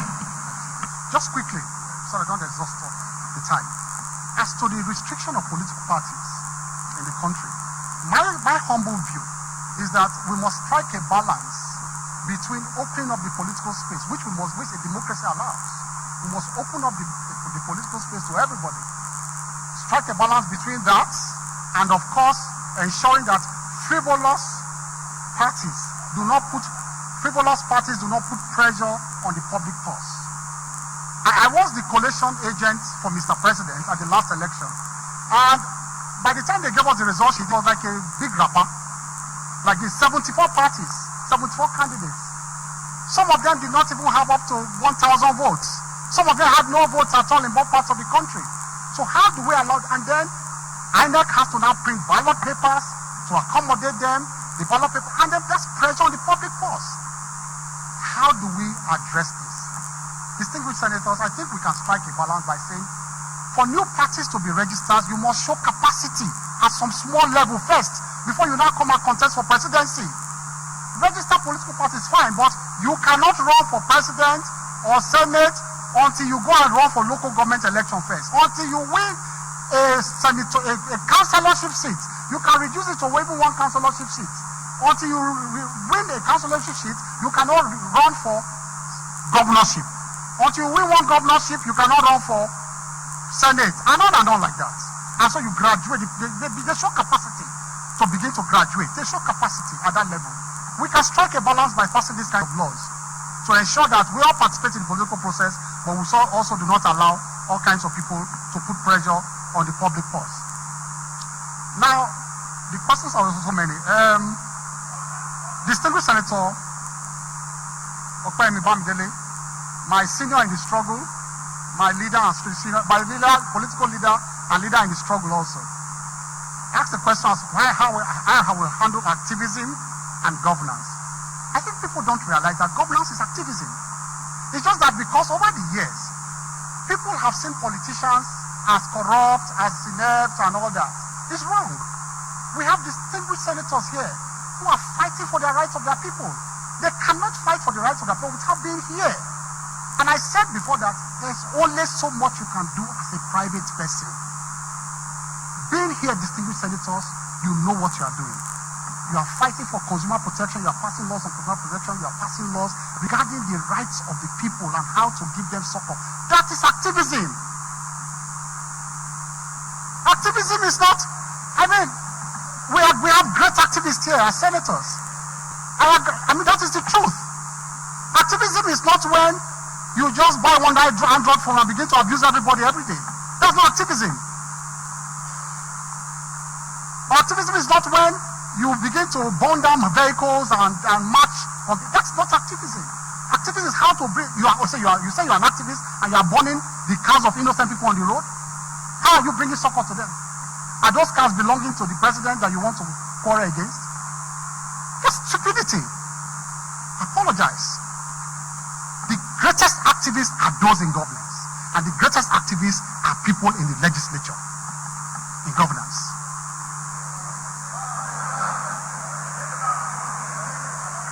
That is how. Mr. President, 2 more minutes.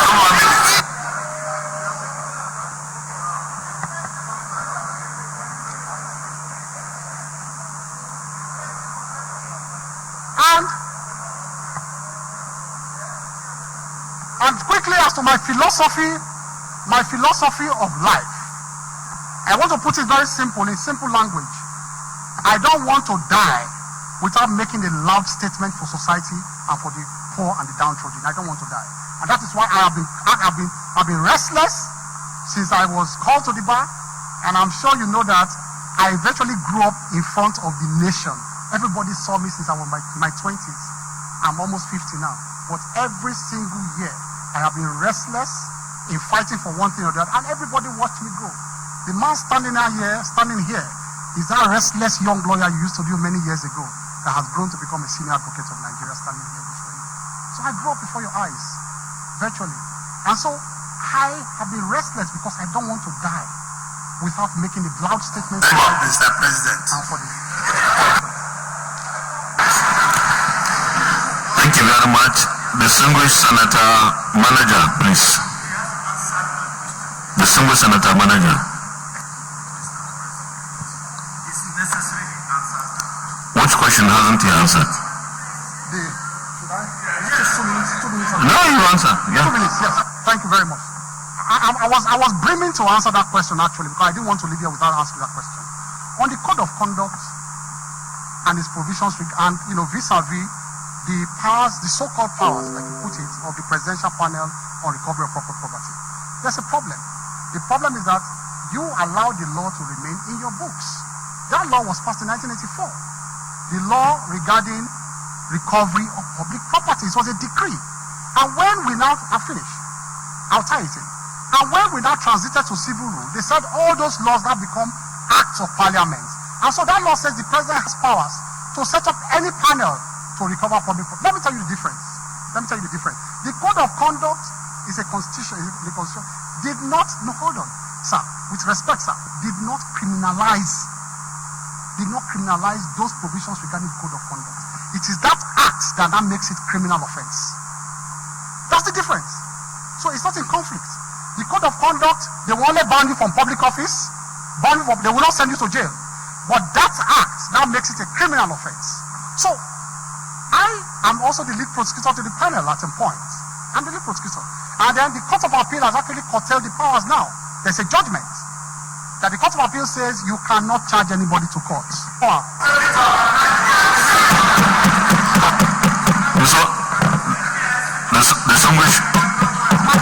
Distinguished colleagues, please. I did that case. My case at the Court of Appeal. I did that case. Mr. Nominee, I think you have answered enough on that. Distinguished Senator James Imboro, Manager. Thank you, Mr. President. Thank you, Mr. President, seated as Chair, the Deputy Senate President, my highly respected colleagues, James Manager Delta South. Mr. President, you can see how excited I am. Yes, you have a good product. Really? Of course, I am. For obvious reasons.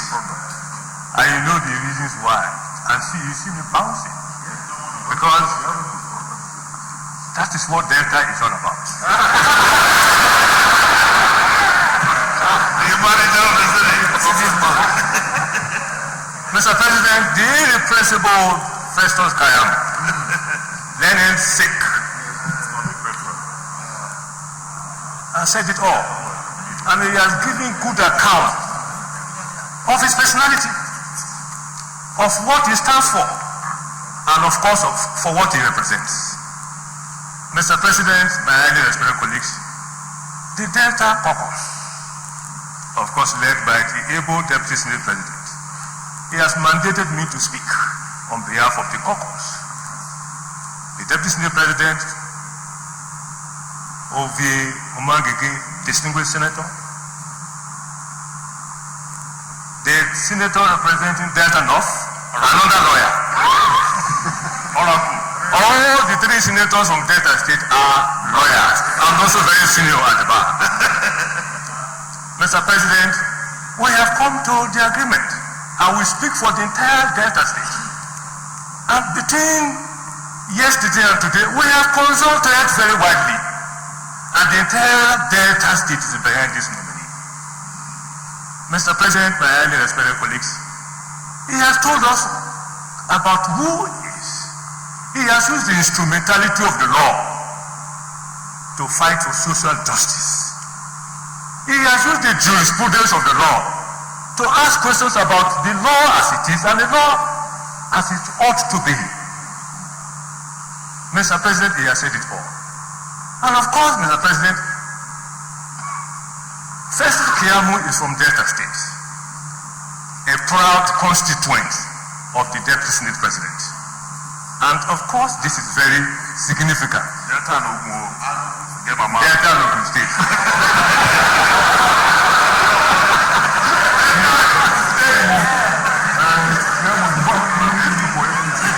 Mr. President, my highly colleagues, to avoid wasting your time, because it's like the entire Senate is together, that the senator must take, this nominee must take his power and go. The Deputy Senate President represents him, and that is very significant, my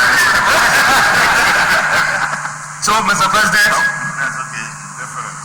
I hereby say that the senior advocate of Nigeria, and when, after listening to him, it is very obvious that we need to separate the office of the Attorney General from the office of the Honorable Minister of Justice. Mr. President, I move that let the nominee take his bow and go. Thank you, Mr. President, for the opportunity. Well, thank you very much, distinguished colleagues. I can see Delta is in contention with Oyo. No.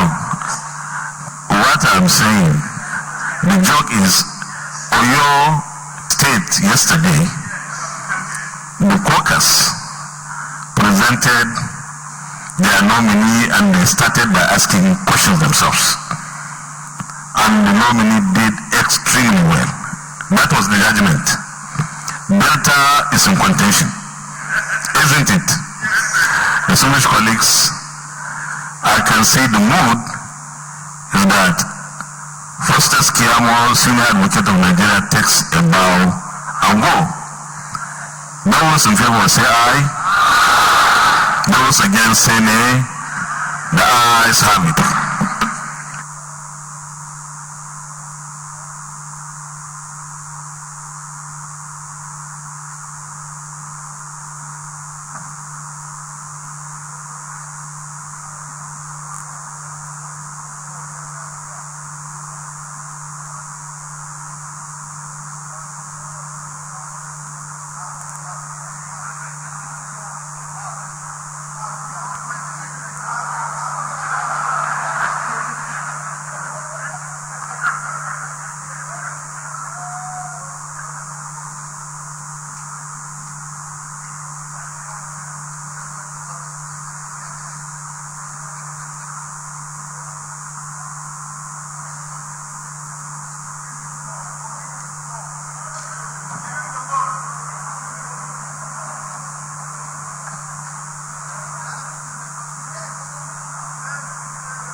Distinguished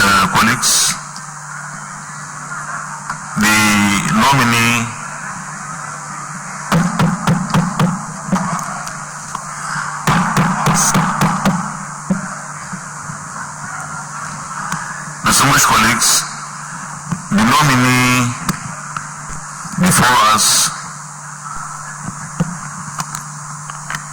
is the nominee from Plateau State, Her Excellency Dame Pauline Kendem Talen.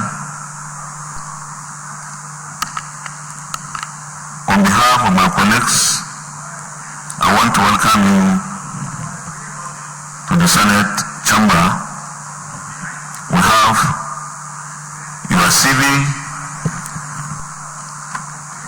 and you can highlight those things in the CV that we feel the Senate should take note of. You can also inform the Senate of anything that you might have omitted from the CV but of significance for this exercise of screening. Thank you. Once again, Mr. President. you are welcome, and this Senate is gender sensitive. We want to start supporting our female nominees right from screening up to the completion of your assignment or duty tour. You can address the Senate now. Thank you very much, Your Excellency, our most distinguished Senate President of the Federal Republic of Nigeria, distinguished Senator Lawal Ahmed, our most distinguished Deputy Senate President, all principal officers here present. I want to specially acknowledge my three senators from Plateau State. Distinguished Senator Ignatius Longjan, my own senator from the Southern Zone. Distinguished Senator Hezekiah Dimka from the Central Zone. And distinguished Senator Aidi Gyang from the Northern Zone. I want to also use this opportunity to specially congratulate all the distinguished senators in this hallowed, most respected chamber. I have congratulated most of you, but I want to use this opportunity to congratulate all of you because God brought you here for a purpose. You were selected by your people out of millions of Nigeria for a purpose. I congratulate you and I celebrate you. I want to take this opportunity to specially celebrate my 7 female distinguished senators in this red chamber. And I pray, Mr. Senate President, and all the distinguished senators of this House, that you give them the necessary support so that together we can move Nigeria forward. I want to put on record and to specially thank Mr. President for nominating me as one of his nominees for the ministerial slot for this second term. I feel humbled, really humbled, to stand before you in this hallowed chamber for the second time. I was here in 1999, and again, God deemed it fit for me to be nominated by Mr. President to come and serve under this administration as a federal minister for the second time. I want to thank the Almighty God for the large number of supporters that have accompanied me. I have both the state and federal, all the federal legislators, members of the House of Reps are all here to support me.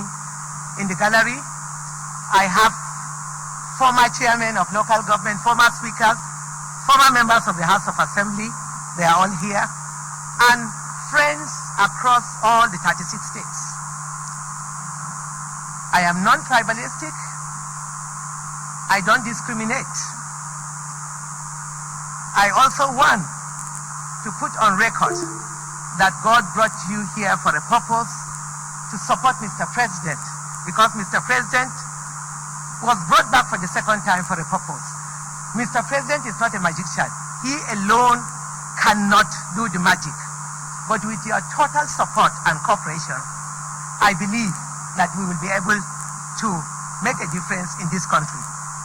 My name is Pauline Talen. I come from a humble family in Shandam. I went through my primary school in the most prestigious RCM Primary School, Shandam, from 1966 to 71.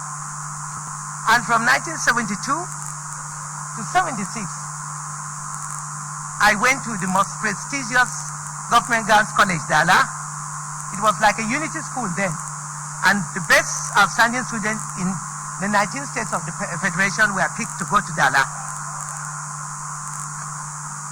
I finished in 1976 from Government Girls College, Dala. I went to we were the first set in prelim SPH Kefi from 1977 to 78. From there, I got admission to the University of Jos from 1979 to 82. I read sociology, and my life has been that of service to humanity. I'm the first woman on the plateau to set up the first model nursery and primary school outside the city in the local government council, because I believe in rural development. And I believe the greatest asset we can give our children is education. Education is key and is the life asset that you can give a child. I pray and plead with all of us here that together the federal executive and the legislature must work together in order to move this country forward. It is on record that when I was minister from 1999 to 2003, I worked very well with all the committee members in the Senate and the House of Reps. And with that synergy, we can be able to move forward. I will be an advocate to ensure that we work together peacefully, amicably, in order to help Mr. President move this country forward. Looking at all of you gathered here, I can see hope for Nigeria. I can see my brothers. I wish I could acknowledge each one of you. I can see my dear brothers. I can see my in-laws, because my children married across all the country, the 6 geopolitical zone. I have in-laws in Edo. I have in-laws in the northeast. I have in-laws in the southwest. I believe that with your support and cooperation, we will be able to support Mr. President to make this country a better place. The 3 cardinal points of this administration is to fight corruption, security, and the economy. And I pray that together we'll be able to put our heads together to fight corruption, to ensure that security, which is the greatest problem we are facing, that we cope and ensure that we fight the security challenges to a standstill. I thank you. Thank you very much for the presentation. Without prejudice to senators or distinguished colleagues from Plateau State, when we entertain our female nominees, the 2 leaders normally speak on behalf of the Senate, and the state caucuses are not privileged in the circumstance. So I'm pleading for the understanding of our colleagues from Plateau State. It's something we have said for ourselves. Senate Minority Leader. Thank you, Mr. President. Sitting as the chair, Ainaya Baribe, Abia South. In making a comment before I yield to my leader, I wanted to say that Dame Pauline Talen, we know her DNA. Yes. Oh my own.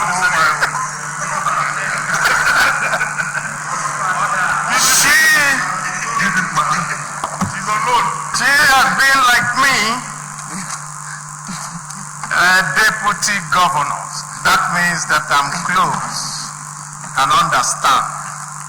She has also been a minister.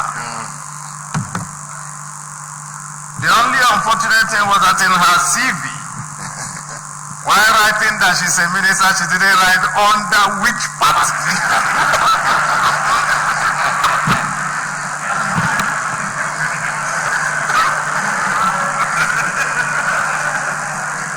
And so Dame Pauline Tallen will have the distinction in Nigeria of serving in two different cabinets, in two different parties. Nobody claps here.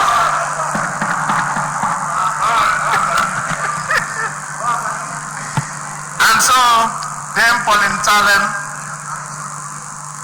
a quintessential mobilizer, because she has always, since the time of better life, she has always been known and been there. We wish to extend our congratulations to you and ask you to, when you get in whatever capacity that Mr. President deems fit for you to serve, that you will continue to give service to Nigerians that you have always done. And therefore, I would also wish to add, Mr. President, that the Plateau Caucus heartily and wholeheartedly endorse your nomination. Yes. And on their behalf, I also wish to congratulate you and believe that you will be a good ambassador of Plateau State in the federal cabinet. These few words, having known you and established all your credentials and everything, I wish to yield to the majority leader to go ahead and do the needful that we have done for all female nominees that have come to this chamber. I so move. Senate Leader. Mr. President, sitting in the chair, my distinguished colleagues, I'm Yahya Abdullahi, representing Kebinov. Mr. President, we will have before you and all our distinguished colleagues a very hard-working, talented, distinguished lady of substance. This is a lady who I think is a household name, not just politically, but also socially, and in the humanitarian circles of this country. This is a lady who has established her DNA, not in the PDP, but in the hearts and homes of Nigerians. And working on the basis of all the experiences that she has garnered in the struggles to making Nigeria great again, she has decided to leave the PDP to go to the next level. Therefore, Mr. President, I think having talents like those possessed by Mrs. Talent is a plus for this administration. It's going to bring finesse, discipline, and experience into the cabinet. Therefore, Mr. President, I have no hesitation in recommending to my colleagues that this hardworking former minister, former deputy governor, should be allowed by the Senate to take a bow. I so recommend, Mr. President. Thank you very much, Senate Leader. In case someone would have missed the essence of asking our female nominees to take a bow and go, a privilege that only members of the National Assembly and associated legislatures enjoy, we do so because we believe that our female nominees and the Nigerian women generally have come of age to participate fully in national development. And those nominees that we have proved themselves very capable, very competent, very reassuring. And we believe that they will do a lot of good things, adding a lot of value to governance, and we therefore have no reservation that they deserve this privilege. The nominee before us, like the Senate leader said, is a household name, a devoted and committed and patriotic and very loyal person. And unlike the minority leader said, has a DNA in every Nigerian's heart. I believe that all of us here, regardless of our political platforms, feel the same for our nominee. So with these remarks, I will put the question: is it the view of this Senate that the nominee before us takes a bow and go? Those in favor say aye. Those against say nay.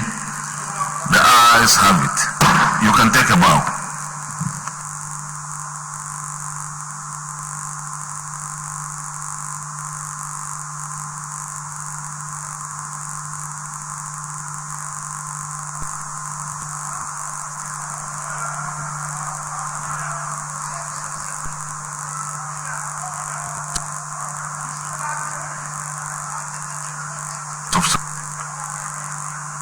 Significance in this exercise.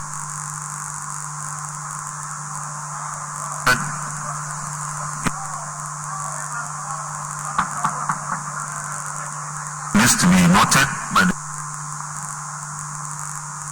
on behalf of my colleagues.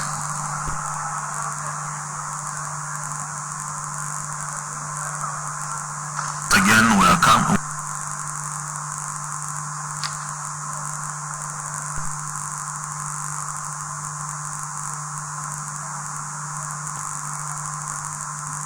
Officers of the House,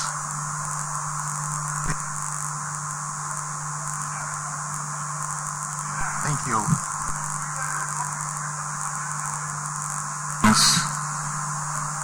In this exercise, once again, you are welcome and can address the Senate.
Distinguished colleagues, we have the nominee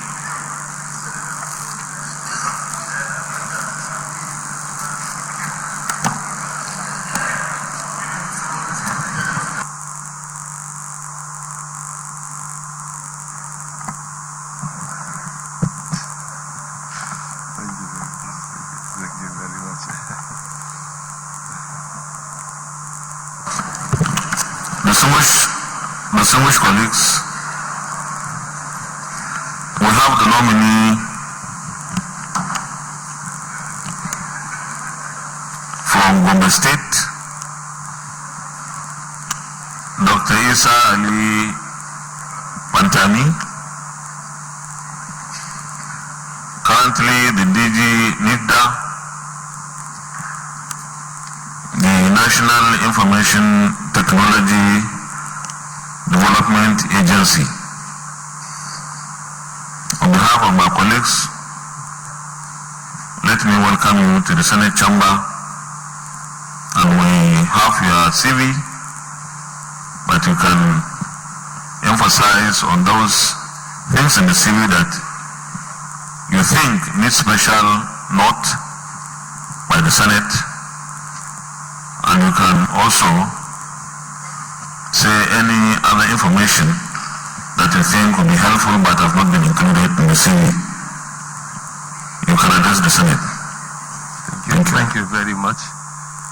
The President of the Senate, Dr. Ahmad Lawal, the Deputy President of the Senate, Distinguished Senator Ovi Omo Agege, all other principal officers here present, distinguished senators from my beloved state, Gombe State, distinguished Senator Muhammad Danjuma Goje, distinguished Senator Saidu Alkali, distinguished Senator Amos Bulus, Chairman of my committee, distinguished Senator Abdul Fattah Buhari, other distinguished senators here present, my friends and associates that join me on this to this distinguished chamber. Good evening, and may peace, mercy, and blessings be upon you. Mr. President, sir, I begin by thanking Almighty for blessing me with this golden opportunity to be here in this distinguished chamber today.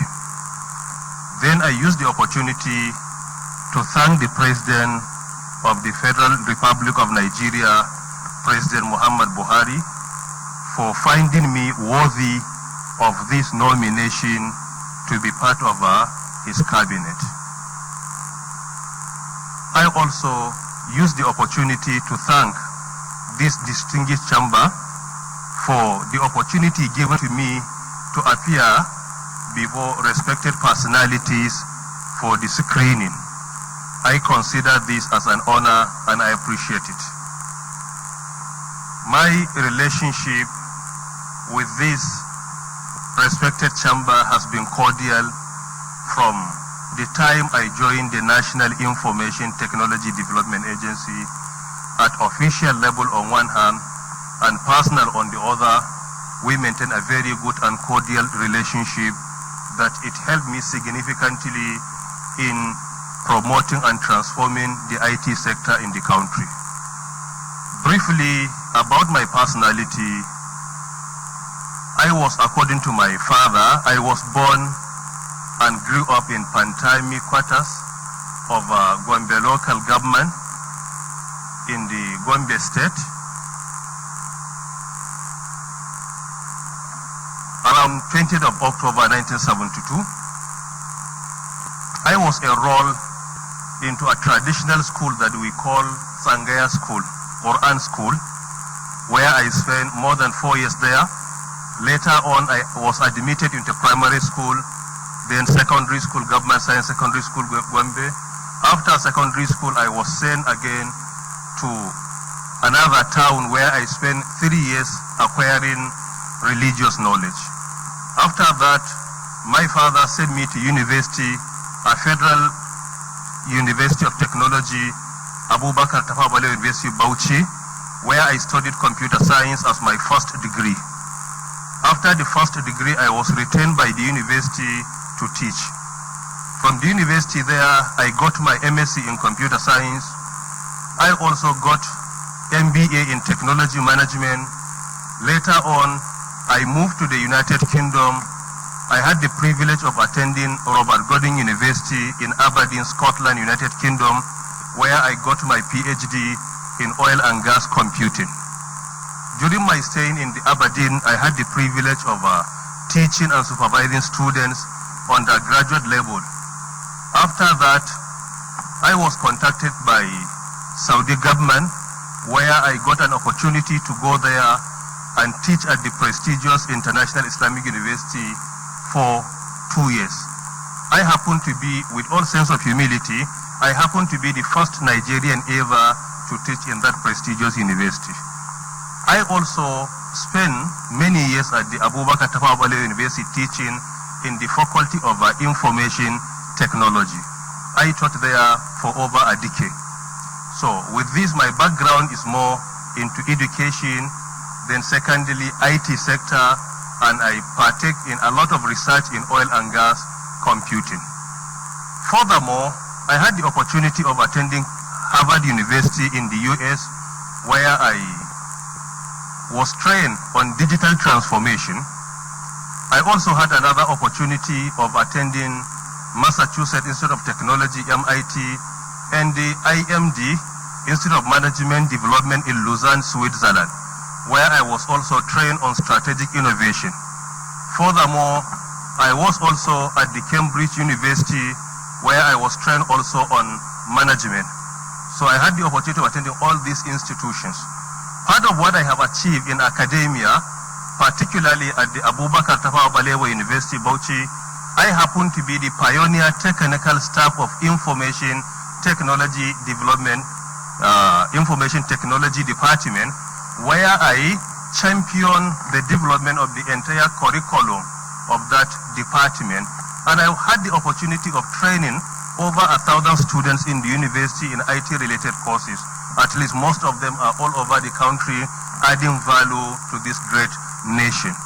When I traveled to Saudi, I also happened to be among the pioneer staff that established the Faculty of Computer and Information Technology there, and I happened to be the head of a technical writing department as well. On 26 September 2016, the President of Nigeria, President Muhammad Buhari, GCFR, appointed me to come and be the Director General and the CEO of the National Information Technology Development Agency. I joined the agency on 26 September 2016, and I am grateful for this honor by the President. As a bloody teacher, I was brought back to the country, and I had the opportunity of contributing my quota towards the development of our country.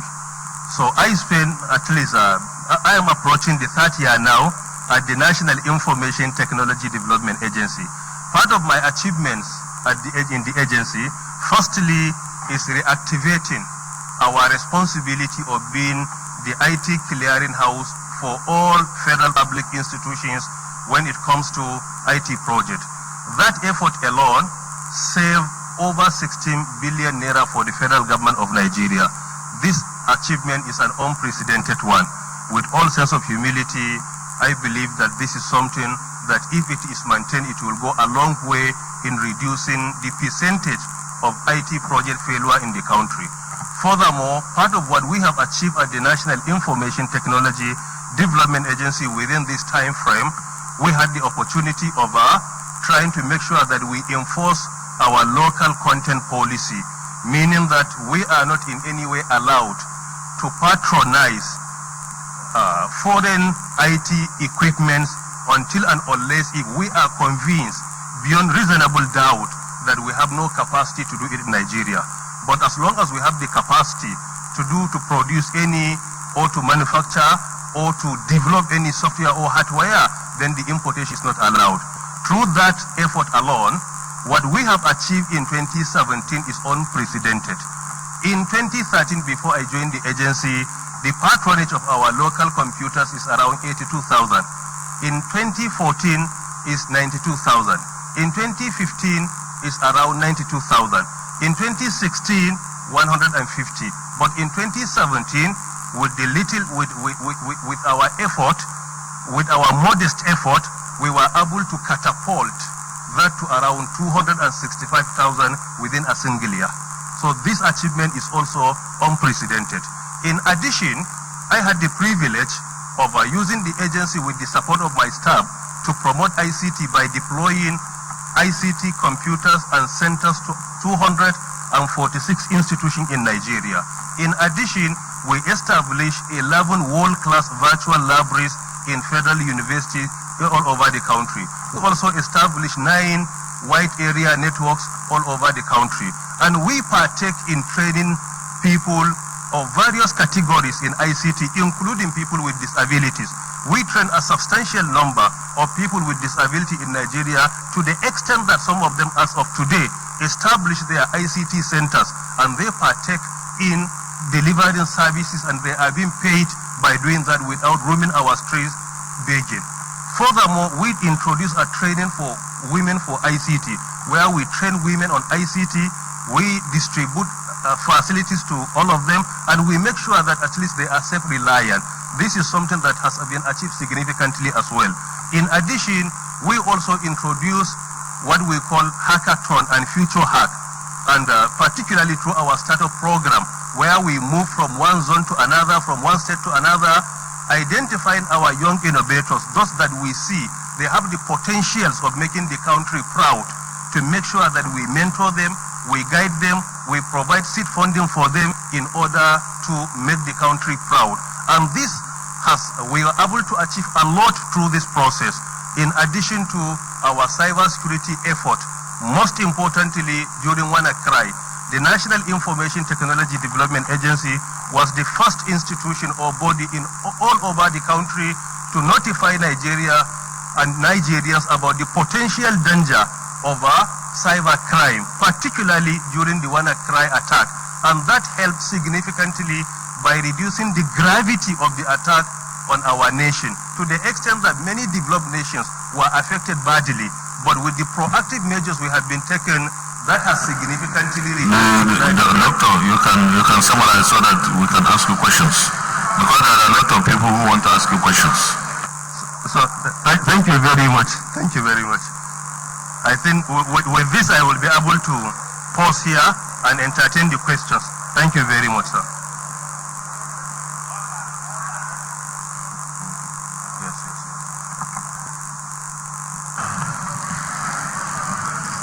The Deputy Leader of the Senate. Thank you, Mr. President, and my distinguished colleagues. First of all, let me congratulate the nominee on your nomination for the post of the Minister of the Federal Republic of Nigeria. Secondly, let me congratulate you for the good work you have done in NIDA. Maybe you should know that when the Space Agency was established, NIDA was a center under the Space Agency.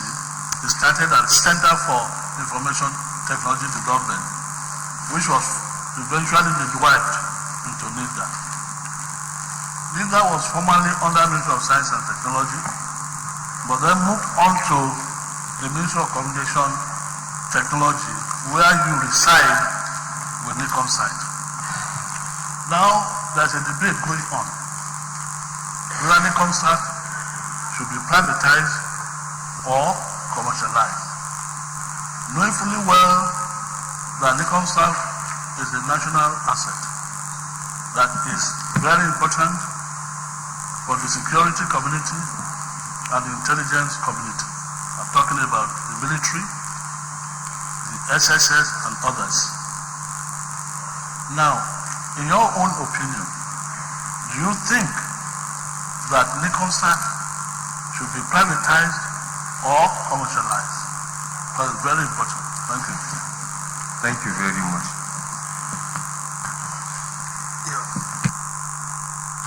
Senator Mohamed Adamano. Thank you, Mr. President. Sitting in the chair, distinguished colleagues.